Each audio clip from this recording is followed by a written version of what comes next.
Come discover off-road riding and racing in the 7 western states. Host Ricky Johnson, 6-time Supercross and multi-time outdoor motocross and trophy truck champion, keeps it real and takes us along his motorsports adventures from Mexico to Vegas. Get connected to living the off-road lifestyle. Side-by-sides, single track, trophy trucks, anything with wheels. Ricky and top drivers from all disciplines show us how it's done. Hi, I'm Ricky Johnson with Carson City Motorsports and 395 Off-Road. It's been a while since the Vegas to Reno, and all of us at 395 Off-Road and Carson City Motorsports were pleased with how we finished it. 2 cars finished in the top 10 in the UTV NA class, but it wasn't without a couple hitches. Everything went well as far as the driver change, the driver preparation, the race preparation, everything was a 10, but we did have a couple issues with the cars, and one of them was clutching in 1809. During the end of the race, Davy Jones was feeling some slipping, and we weren't sure if it was a belt or what it was, but everything at Gates Belts was on point. But the issue was one of the internal clutch arms broke, and so we went to Chris from KWI Clutching, and we know that we are on the right path for this Best in the Desert Challenge coming up. Now, when we look at that, the cars came completely down to the chassis, completely rebuilt, and then we had to test them. But with this being a different race, more like a short course, all in the daylight, we decided to pull all the Baja Designs lights off the front, as well as taking the Method wheel and BFGoodrich tire off the back to lighten up the vehicle to give a young Lucas Kassity a better chance at running at higher speeds and driving more aggressive in that Laughlin track. We're also bringing one little extra surprise. We wanted to lighten the car as much as we can, so we found the smallest guy on the team, our cameraman, Figurski, and threw him in the right seat. Now, not everybody's built for that, and they get scared because everyone wants to hold the steering wheel. But Steven did a great job. He's relaxed, he's comfortable, so he's not only filming the team and what's going on, but he gets a bird's eye view of what everyone gets to see in this race. So let's check out what's going on at 395 Off-Road and watch the road to the Best in the Desert Challenge. Laughlin Desert Classic, here we come. LDC 2022. We'll see what we got when we get down to the shop. Luke says the car's ready to go. JJ says it's not, so... We did this race in 2021 in the trophy truck for the first time, and I rode with Luke when he was driving, and Steven came out and did some media stuff. So this is our second time back to the same race. We're just doing it in the side-by-side. I'm thinking at this race, because I know this course, it's easy to remember all the turns. It's pretty simple. Yeah. And it's not like the Vegas to Reno. There's big berms to indicate huge berms where you're going. Right. The head honcho from 395 Off-Road is Luke Johnson. Let's hear what he has to say about the cars in this upcoming race. So for this race, what we've changed is we've pulled a little bit of weight out of the car. It's a really simple 17-mile loop. So we're using an iPhone with lead nav for navigation, pulling the rest of the navigation system out of the car.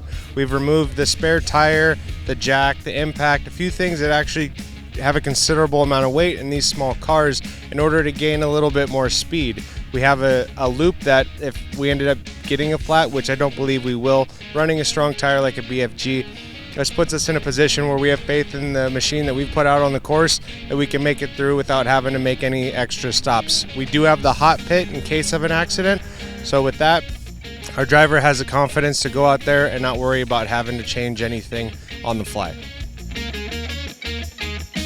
The normal co-driver for Lucas Kassity is James Gorman. This weekend, he's car chief on 1809. Let's get his thoughts. We're going for a specific setup on this race. This is a much shorter course. It's a lapped course.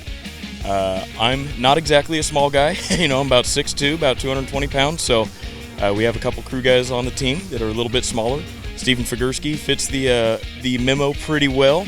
So we went ahead and decided to throw him in the car, lighten it up a little bit. He's still very familiar with Lucas. They're good friends outside of racing, and they have a good camaraderie. So I really think that we're expecting a lot of luck out of switching co-drivers for this specific race. All right. Hey, we're here at Luke's shop. We arrived. It's like 5:30. All right. Let's go see what these boys are doing. Because we're thinking Laughlin's going to be real deep and soft. It's going to be a bunch of big rocks. What it's going to be like is like, remember when we're doing at Hodge Road, that like little creek that we drop into that's all that sand? Yeah, I think so. That's pretty much going to be all Laughlin. Oh, the washout, yeah. Exactly. And those other tires that were kind of like skating around a little bit, it's like a little bit softer, like it kind of bounce in and out of the 2-track. These should be more like a slot car because a little bit taller, so we got you some ground clearance on there. Plus, these are pretty proven tires, so we're not running a spare, so we wanted to run the BFGs so you don't get a flat because you have nothing to change it with. Because really there's not going to be anything other. We're not even going to have door bags or nothing in there. We might put one on the side for a belt change, and that's about it. So Okay. it's got the Weddle super diff in there. This also cracked one of the either high or low range gears as well. It was pretty not happy by the end of that. It tore everything up. So it's got a new secondary on there, same primary. Like I said, new front diff, rebuilt transmission. They did an extra wide high and low gear. So now the transmission should be a little bit better now as well. Shaking down. Sneak attacking people with First test. footage. Camp Johnson. All right, so normally Lucas misses this whole process, so we're teaching him. We're gonna bed some brakes, make sure everything's solid before the test. We got him down here a little bit early.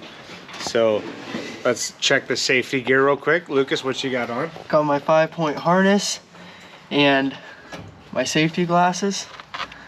Usually you're wearing a helmet, but not right now because we're just doing a quick run on the street to make sure. But you're doing it sensibly and slow. Yeah. Just breaking in all the new parts. Right?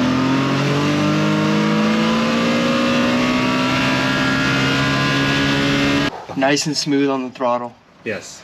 And making sure we got a solid race car, so when we go to Laughlin, checks and trophies, baby. All right, here we are, day 1 of testing. It's gonna be fun. Get me in the car, try things out. Car should be running good. Weddle sent us a secret transmission in the front end, so we'll see how that goes. All right, so you and I will hop in, do the loop. I can familiarize myself with it. Yep. And then you'll hop in with Steven. Steven will come in with me and But I'll we'll go talk. first. Okay, you and I will go first so you know where we're going. Then we come back, have you hop out. We'll make some assessment about how the car feels. Yep. And we'll get Steven in the car. I'll talk to him about what I want him to point out to you. So then you'll know where the course is. And then Steven obviously will, know where some of the, stuff is. And we're the only ones out here and the dirt's pretty fresh. So our line that we, go around the It'll first be time, easy. you should be able to pick up the tracks, no problem.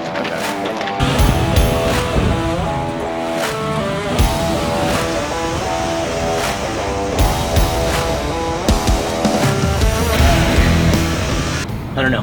I wouldn't mind just trying them even just on the recon lap just to see, because I think that's going to help the corner stability a ton. It's literally 2 inches wider. That'll help flatten the contact. Yeah, because that's patch why I out. asked you if it felt tippy or not. Well, they're Because we're round and they're wondering not about supposed to be. This wheel is too narrow for these tires. For all the tires are round. Or wider wheel, we would get better use Oh, out you of get the more tire. sidewall rigidity. Imagine for sure. sidewall. instead of holding this together, it holds it out here, so now it doesn't have to round to get that here, so that'll stay flat. So here's your structure. It's more over the top of itself rather than like this. Okay. Does that make sense? I mean, look at that. It's like a piece of jelly. Okay, so we're doing a spec upgrade to our method wheels. Previously we were running 5-inch wide wheel, updated to a 7-inch wide wheel, which should give the sidewall of the tire more stability, allows you to run a little lower air pressure, which gives you more grip, but still have the same amount of stability. Huge shout out to King Suspension Method Race Wheels for making sure we look good. Chase trucks all dialed, got the Methods and the Fresh Kings. Race trucks looking good with a set of black Methods this time. Nice King Suspension, we'll see how she does. Let's talk to the team manager of Carson City Motorsports, Jeremy Johnson, and get his thoughts on how this race is different from Vegas to Reno. Yeah, the difference between this race and Vegas to Reno race is multiple things, wildly different on all fronts. There's a lot more logistics to go into Vegas to Reno. You've got one pit here that if everything goes according to plan, you don't use. It's just in the case of we have an issue with the car. And if that happens in an event like this, you're talking about a 64-mile race, your day is over. You're just trying to get to the finish line. Vegas to Reno's got 15 pits. You've got 4 to 5 times the people. This is a lot more of a slower event from the preparation and the crew standpoint, but a more intense event from the driver's seat because it's a short race and it's basically a trophy dash. It's just a go-for-it race. Everyone's like, oh, the camera guy's got the easy job. Doing it for 10 seconds and I already messed the camera up. Second time at Laughlin. This is your first time that you're going to be driving. I'm looking right into the sun. I know. Let's get you side lit or something. I don't know. I heard Figurski say it one time. Do I look good? You look good. You look like you're ready to go. Stop going so close. No, I need to frame it, all right? Driving 1809 in the Desert Laughlin Challenge is Lucas Kassity. Let's see how he feels going into this weekend. Yeah, first time me racing this. Steven's in the car with me this time, so it's a learning experience for him. No GPS this course, so Steven's gonna kind of use lead nav, mark a few dangers here and there that we can, but at the end of the day, we're just gonna have as much fun as we can. So it's a wrap for this show. Everything is done. The car is prepped. The drivers are ready. It's been shaken down. Everything is loaded. So get ready for the next episode where we see how it works out for Carson City Motorsports at 395 at the Best in the Desert Laughlin Challenge.